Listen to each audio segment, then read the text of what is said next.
Right, it's happened again. We've got some new plants. These are one that I've been after for a while now. It is a type of Cordyline. I've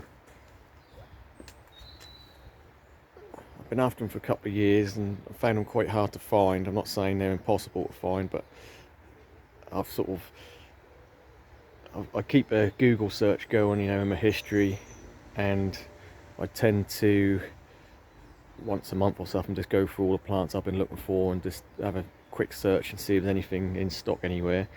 And yeah, so I managed to find these. These are the Emerald Star Cordylines. So they're similar to the Superstar in the way of a lot wider leaves and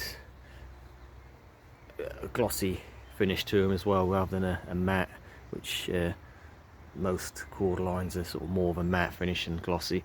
So these just, to me, just look really tropical, and they're not going to be as hardy as the standard green Cordyline australis, but they'll be in the same range as your red stars, and pretty much the same as the Superstars, which are like a variation of the red star.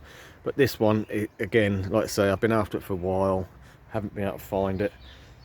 They weren't cheap, I'll say that, but like I say, because it's been on the list for a couple of years, I thought, well, I'll spend out, because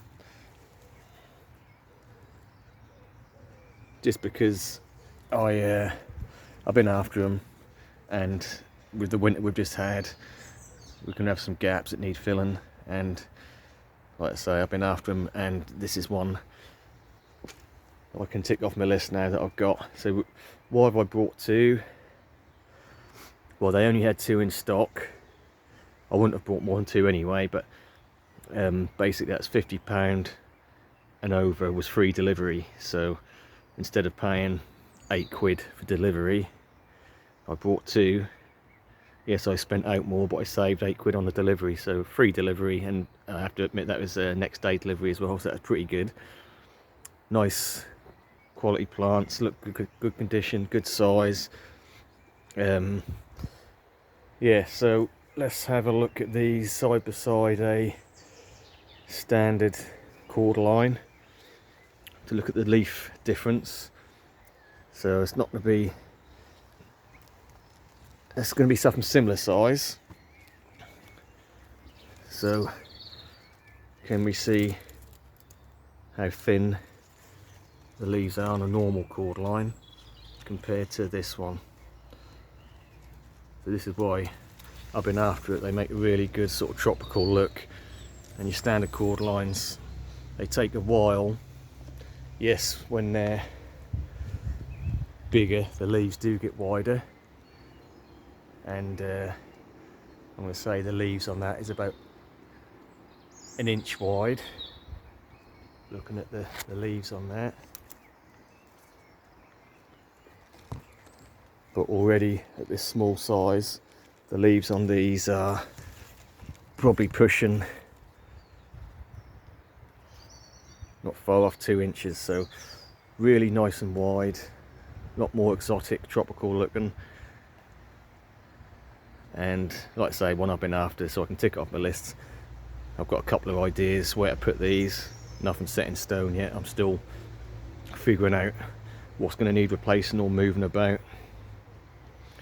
But yeah, so I've got two.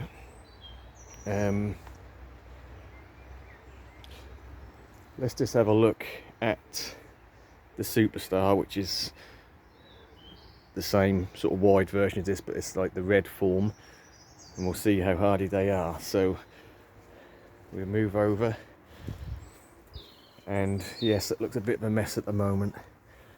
So all the leaves have really took a hit, and this is my fault. I should have protected it and I didn't. I wanted to see how far I could push it, so we had near on -5 for a couple of weeks pretty much 2 weeks solid at night. I've got no concern about this coming back because the leaves in the centre are still dark, as in the dark maroon red they should be. So it's just the outer leaves, so the trunk is solid. So yeah, they're not that hardy, but this winter's not killed them, and I like them so much that I had to get the green version as well. So simply, I'm gonna in future protect these a bit better, even if it's just, you know, on the coldest nights, just a fleece bag over them, and that should do enough. But yeah, so a couple of new plants to add to the others I've been sort of accumulating throughout the winter. I do buy a few things here and there just to, you know, when you find something you want, or if you get something at a reduced price. Quite often in the winter you can get reduced plants. But yeah, so that's one I'm looking forward to getting in the garden and watching it grow, because these I've found are pretty quick growing. I mean, I know Cordylines are in general, but these ones, I don't know, it's just because of the leaves are so much bigger and wider that they just look a lot more appealing to me, and they just seem to do well. So they do want a pretty much full sun position, I'd say. They do okay in sort of dappled shade, but really nice sunny border is ideal, or a big pot. You can imagine this with the centre of a big pot and some nice flowers around it. Would look quite nice as well. But yeah, so one to tick off the list. I'm chuffed I've got them. Not really the sort of price point I'd like to pay, but I mean, you've got to be realistic. A lot of plants now, you know, the last few years have gone up, and you know, if it's something you're willing to protect, I think it's worth investing, and investing the time to protect them as well. So that is the Cordyline Emerald Star, and yeah, very pleased. We'll leave it there. Thanks for watching.